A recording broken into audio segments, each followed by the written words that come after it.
안녕하세요. 대치동 빅마우스입니다. 우리 구독자 여러분들 잘 지내셨습니까? 제가 빨리 찾아뵙고 싶었는데 그러지 못해서 죄송하고 오늘 대신에 제가 정말 여러분들께 시간과 돈과 감정을 아낄 수 있는 비법 정보를 말씀드리도록 하겠습니다. 자, 사실은 기출 분석 방법부터 먼저 말씀을 드려야 될 것 같아요. 말씀드릴 건 굉장히 많은데 준비를 많이 해놨거든요. 그런데 이제 많은 친구들이 기출 문제를 제대로 분석하는 방법을 잘 몰라요.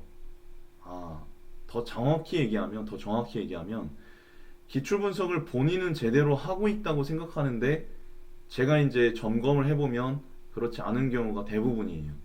심지어 대치동, 목동, 분당 친구들이 그럴 정도면 뭐 재수 3수생들이 그럴 정도면 뭐 고3 현역 친구들이야 뭐 말해 무엇 하겠습니까? 사실은 이게 굉장히 심각한 문제거든요. 예. 그래서 제가 오늘 이 부분에 대해서 말씀드리도록 하고요. 사실 우리 학부모님들께서도 그렇잖아요. 뭐 학원가나 과외에다가 돈을 주시고 뭘 원하셔요? 결과를 원하시죠. 학생들도 마찬가지죠. 그런데 학원에서 시키는 대로 열심히 노력을 했는데 결과가 안 나와. 결과가 안 나와. 그럼 어떻게 돼? 좌절을 하게 됩니다. 그리고 제가 이제 그런 친구들을 맡아서 지도를 할 때 그동안 어떻게 했냐라고 물어보면 정말 이제 잘못된 방법으로 공부하는 경우가 많습니다. 양적인 공부를 하는 경우가 많아요. 예.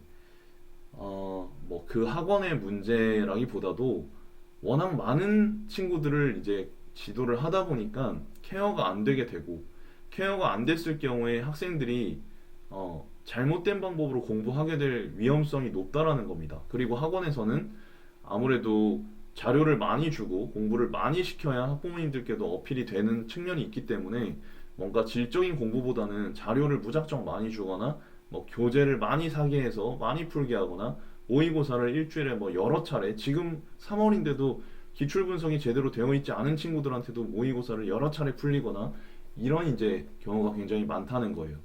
근데 사실 수험 공부든지 회사 생활이든지 아니면 뭐 그냥 살아갈 때라든지 제가 이제 느끼는 게 뭐냐면 뭐 저도 오래 살진 않았습니다만은 뭔가 하는 거보다 어떨 땐 잘못된 걸 하지 않는 게 더 중요할 때가 있어. 우리 부모님께 효도할 때도 마찬가지예요. 여러분들이 명심하셔야 될 게 여러분들은 지금 뭐 나중에 성공해서 부모님한테 멋진 뭘 사드리고 뭐 돈을 드리고 뭐 이게 더 중요할 것 같죠. 근데 그것보다는 여러분들이 하지 말아야 될 걸 안 하는 게 더 중요해요. 부모님께 마음의 상처가 되는 말을 하지 않는다던가. 그죠? 또 뭐 부모님이 하기 싫어하는 걸 좀 가급적이면 안 하려고 한다던가. 그러니까 뭔가를 안 하는 게 더 중요할 수 있다는 얘기예요. 시험 공부를 할 때도 수능 공부를 할 때도 올바르지 않은 방법을 안 하는 게 훨씬 중요하거든요. 제가 그거를 말씀드리도록 하겠습니다. 정말 여러분들 이거 알면은 올해 그냥 수능 끝낼 수 있어. 아시겠죠? 물론 저도 이제 이 뭐랄까 아이들을 맡아서 지도하는 입장이다 보니까 100%의 노하우는 알려드리기 어려워요. 네, 그렇지만 이 방법만으로도 여러분들 많은 변화가 생길 거라고 저는 확신을 합니다.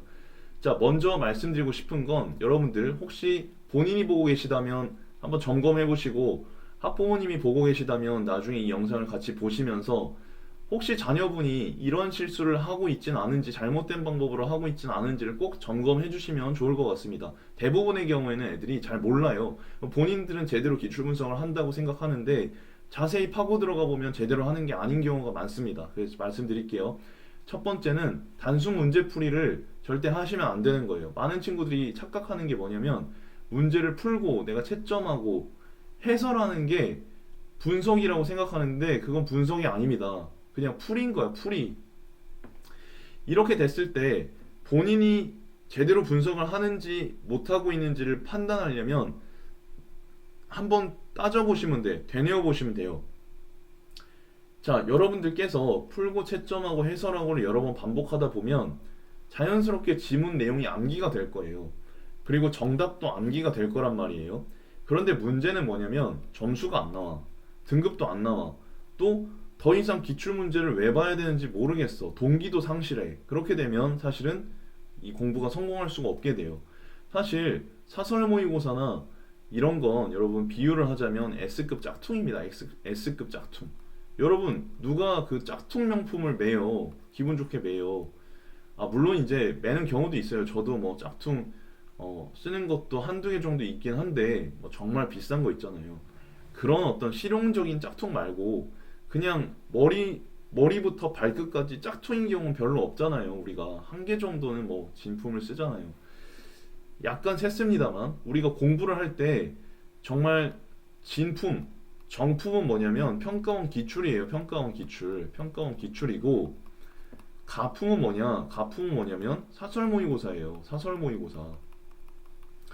그런데 지금 여러분 공부 비중과 무게중심이 어떻게 돼 있나 한번 보세요. 재종반이나 독재학원 다니는 친구들 봐도 지금 전부 다 사설 아니면 뭐 사설 문제 이런 거 풀고 있어요. 평가원 기출은 비중이 적다고요. 그죠? 뭐 주간지 마찬가지야. 모의고사 마찬가지야. 이거 다 짝퉁입니다. 가품이에요. 가품. 근데 여러분 가품 푸는데 시간을 많이 투자하고 있다는 거예요. 자, 평가원 기출을 중요하게 생각하는 이유를 제가 곧 말씀을 드릴게요. 뭐 저도 사설 모의고사 만드는 사람이니까 사실은 저도 짝퉁 업자인데 그럼에도 불구하고 제가 이 얘기를 하는 이유는 뭐냐? 이거에 사실 여러분 손흥민 선수 있잖아요. 손흥민 선수. 손흥민 선수가 골대 바깥으로 공을 차는 걸 보셨습니까? 혹은 류현진 선수가 스트라이크 존 바깥으로 일부러 막 그러니까 일부러 뭐 전략상에서 볼 배합을 하려고 볼을 하는 경우는 있지만 뭐 투 스트라이크 쓰리 볼 상황에서 일부러 볼을 던지는 경우가 많나요, 적나요? 전략적으로 이용하는 거 빼고는 없잖아요. 손흥민 선수가 페널티킥 상황에서 혹은 골 찬스에서 일부러 골대 바깥으로 차놓는 경우가 있어요, 없어요? 없잖아요. 여러분들 기출 분석을 제대로 안 한다는 건 뭐냐면 아예 골대가 없는 거야. 골대가. 여러분 어디다가 골을 넣어야 될지를 모르는 상황인 거야. 예를 들어서 지문을 읽을 때 이 부분에 힘을 줘서 읽어야 하는지 이 부분에서 힘을 빼야 하는지를 모르잖아. 모르잖아. 예. 그건 뭐 사설 모의고사를 보거나 어떤 특정 강의를 들어서거나 뭐 주간지를 보거나 이런다고 길러지는 게 아니라 여러분들이 오롯이 기출 분석을 제대로 해야지만 이 골대가 잡히는 거야. 골대가. 그러니까 이 골대가 잡히는 시점이라던가 이 골대의 형태는 개인마다 조금씩 달라요. 달라. 어떤 친구들은 이미 골대 윤곽이 어느 정도 잡혀 있는 상태에서 기출 분석을 하는 경우가 있을 테고 어떤 친구들은 아예 갈피를 못 잡는 경우도 있을 수 있겠죠. 다시 본론으로 돌아와서 본다면 지금 국어라는 어떤 국어 시험의 범주를 이렇게 설정을 해본다면 지금 수능 시험을 볼 때는 모든 공무원 시험이나 리트나 뭐 사설 모의고사나 이런 걸 전부 다 공부해야 되는 게 아니라 뭐만 하면 돼? 수능 시험에 나올 것만 보면 돼. 나올 것만. 수능 시험 스타일만 보면 돼. 그런데 여러분들은 지금 뭘 하고 있냐면 여기랑 여기의 걸 보고 있는 거야. 죄송합니다. 여기 걸 여러분들이 제대로 하고 있다라고 한다면 이쪽과 이쪽으로 저변을 넓히는 건 나쁜 게 아니야. 나쁘지 않아. 그렇지만 여러분들은 이 영토도 제대로 확보하지 못했어. 골대를 제대로 지금 설정하지를 못했어. 0점과 기준을 설정하지 못했어.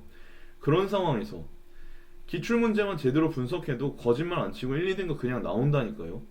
1, 2등급이 나온 상태에서 사설 모의고사와 리트를 푸는 거, 주간지 푸는 거 아무도 뭐라고 안 해요.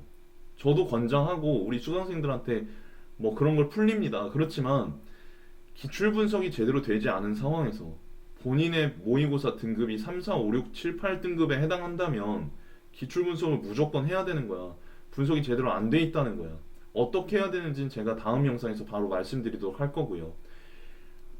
근데 지금 보시면 뭐 어떤 수험생 사이트라던가 이런 데 보시면 리트를 막 먼저 하라는 분들도 계셔요.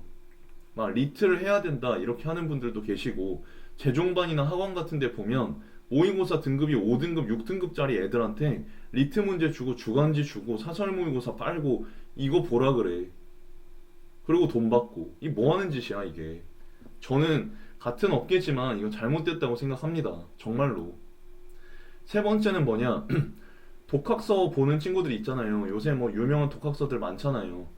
그리고 뭐 인강 선생님들도 본인의 사고 과정을 넣은 그런 자료들을 많이 주시잖아요. 근데 그 자료 자체가 좋다 안 좋다가 아니라 좋아요. 좋은데 볼 수 있어요. 볼 수 있는데 모든 일의 단계라는 게 있잖아요.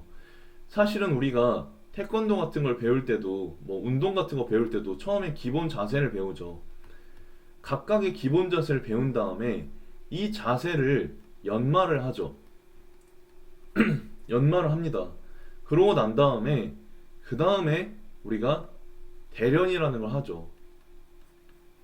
뭐 스파링 같은 걸 합니다. 그리고 이제 시험을 쳐서 이제 검증을 받죠.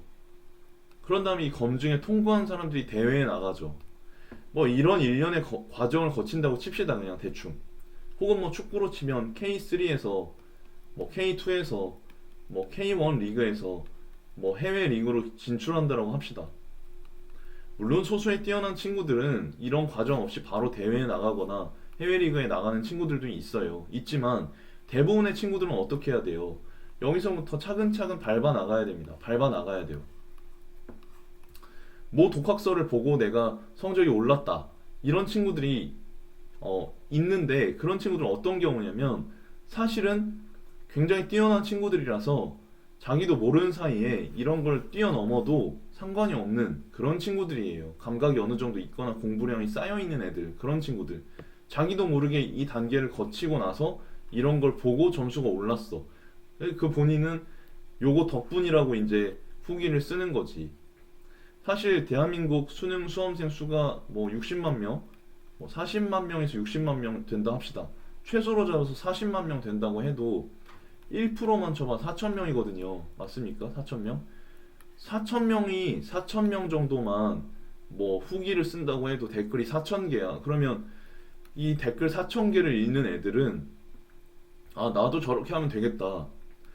얘네도 그냥 보통 사람이었겠지. 얘네들이 후기 쓸 때 자기가 뛰어나다고 얘기하는 경우 하나도 없어요.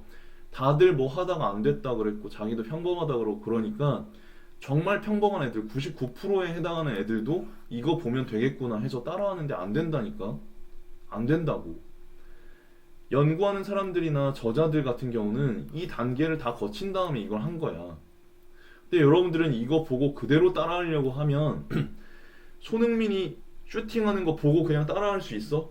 그럼 뭐 전부 다 손흥민이게 김연아가 트리플 악셀 하는 거 보고 그대로 다 할 수 있으면 전국에 누구나가 김연아게 그게 안 되잖아. 스포츠에서는 안 되는데 수학에서도 안 되는데 왜 국어에서는 그걸 하려고 하냐고. 안 된다니까요 여러분. 기출 분석을 제대로 하고 해야 돼요. 아시겠습니까?